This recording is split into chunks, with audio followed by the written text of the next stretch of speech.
ஆண்டவராகிய இயேசு கிறிஸ்துவின் விலையேறப்பெற்ற பரிசுத்தமுள்ள நாமத்தில் அன்பின் வாழ்த்துக்கள். இந்த காலையில் உங்களை சந்திப்பதில் மகிழ்ச்சி அடைகிறது. நாள் உங்களுக்கு ஆசீர்வாதமாய் மாறுவதாக. ஆண்டவர் நல்லவர். மற்றவர்களுக்கு ஆண்டவரை காட்டுகிற பிரதிபலிக்கிற நல்ல நாட்களாய் மாறட்டும்.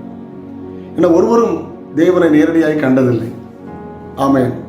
அப்படிப்பட்ட நாட்கள் இயேசுவே மனுஷகுமாரனாய் வந்து இந்த உலகத்தில் மரித்து அடக்கமானப்பட்டு உயிர்த்தெழுந்து உயிரோடு இருக்கிறார்.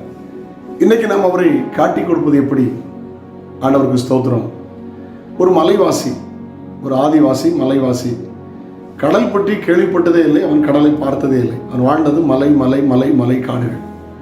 ஒரு முறை ஒரு நண்பரோடு அவன் அழைத்து வரப்பட்டான். பல மணி நேரங்கள் பிரயாணம் பண்ணி கடலை பார்த்தான். அச்சயப்பட்டு போனான், பயந்தான். இவ்வளவு தண்ணீர்.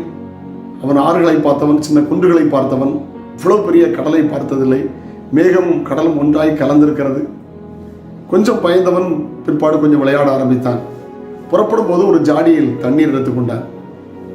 அவன் குடிக்க கொண்டு வந்த தண்ணீரை தூர ஊற்றி ஜாடியில் தண்ணீர் எடுத்துக்கொண்டார். நண்பர் அவரை பார்த்து கேட்டார், ஏன் என்று கேட்டார். எங்கள் கிராம மக்கள் கடலை பற்றியே தெரியாது, நான் கடலை பற்றி சொல்ல போறேன் என்று. ஜாடியில் எடுத்த தண்ணீரை கொண்டு எப்படி கடலை பற்றி சொல்ல முடியும்? வேண்டுமானால் உப்பு தண்ணீர் என்று சொல்லலாம். அது பிரம்மாண்டமான அழகை வியத்தகு அழகை சொல்ல முடியுமா? இன்னைக்கு நம்ம அநேகர் அப்படித்தான் இருக்கிறோம். ஆண்டவருக்கு ஸ்தோத்திரம். யோவான் 3:16 சொல்லுகிறது, தேவன் தம்முடைய ஒரே பேரான குமாரனை விசுவாசிக்கிறவன் எவனோ அவன் கெட்டு போகாமல் நித்திய ஜீவனுடைய முடி அவரை தந்தரளி இவ்வளவாய் உலகத்தில் அன்பு கூர்ந்தார். அவர் உங்கள்கிட்ட அன்பு கூர்ந்தார். அன்பை வெளிப்படுத்துங்கள். நீங்கள் உலகத்துக்கு வெளிச்சம், நீங்கள் உலகத்துக்கு உப்பாயிருக்கிறீர்கள். ஹல்லேலூயா. நீங்கள் சாட்சிகள். உங்களுடைய தாழ்மையினால், உங்களுடைய அன்பினால், உங்களுடைய பரிசுத்தத்தினால், உங்களுடைய கொடுக்கிற சுவாபத்தினால், ஹல்லேலூயா, மற்றவர்கள் செய்கிற உதவியினால், ஆமென், உங்களுடைய எளிமையான வாழ்க்கையினால் கிறிஸ்துவை வெளிப்படுத்துங்கள், பிரதிபலியுங்கள். ஆமென். கர்த்தருக்கு ஸ்தோத்திரம். இயேசு சொன்னார் அல்லவா, என்னை கண்டவன் பிதாவை கண்டான் என்று உங்களை பார்க்கிறவர்கள் இயேசுவை காணட்டும். அப்படி உங்களுடைய வாழ்க்கையை மாற்றி அமையுங்கள். ஜாடி தண்ணீரில் கொண்டு போய் கடலை காட்ட முடியாது. பார்த்தீங்களா? ஏதோ ஒன்றின் மூலம் கடவுளை காட்டிவிட முடியாது. உங்களை பார்த்துக்கிட்டே இருப்பாங்க. கடைசியாக சொல்லுவாங்க, உங்கள் மூலம் நான் தேவ அன்பை பெற்றுக்கொண்டேன், உங்கள் மூலம் நான் சமாதானத்தை பெற்றுக்கொண்டேன், உங்கள் மூலம் நான் சந்தோஷத்தை பெற்றுக்கொண்டு சொல்வார்கள். அப்படிப்பட்ட நாட்கள் வரப்போகிறது. கிறிஸ்துவை பிரதிபலிக்கிற நல்ல நாட்களாய் மாறட்டும்.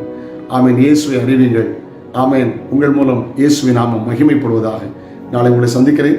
அதுவரையிலும் ஆண்டவருடைய கிருபை உங்களை தாங்கட்டும். ஜெபிக்கலாமா? பரலோக தகப்பனே, நாங்களும் எங்கள் ஆயுசு நாட்கள் முழுவதும் எங்கள் வாழ்க்கை மூலம் கிறிஸ்துவை பிரதிபலிக்கிற நல்ல வாழ்க்கை வாழ கிருபை தான். நன்மை கிருபை தங்கட்டும். இயேசுவின் நாமத்தில் ஜெபங்கள் பிதாவே. ஆமென். ஆமென். God bless you. Have a nice day.